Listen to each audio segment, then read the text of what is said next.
Vi consiglio di assaggiare la grappa perché l'ha fatta buona. L'invito tra il serio e il faceto del governatore Luca Zaia è un omaggio alla tradizione alpina di Codogné, dove antica usanza vuole che l'ultimo brindisi dell'anno sia a base di grappa fatta in casa.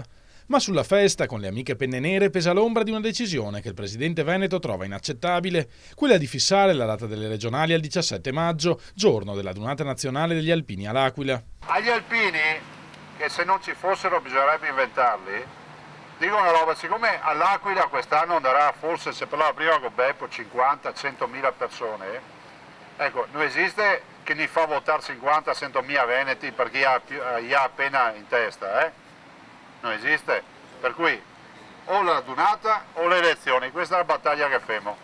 Non esiste che se cava il diritto al voto a 100.000 veneti chi deve andare all'Aquila e chi deve essere all'Aquila. È una questione di civiltà, puntualizza Zaia, se si aggiungono ai 50.000 alpini più o meno altrettanti cittadini veneti che li accompagneranno, si parla di 100.000 persone alle quali, se si dovesse confermare questa data, si toglierebbe di fatto il diritto di voto, un'eventualità terrificante contro la quale ci opporremo con tutte le forze. Noi andiamo giù pesanti, nel senso che qua non ci fermiamo qui, e io trovo gli alpini, ho sentito anche stamattina, tutti vogliono andare alla radunata e vogliono votare.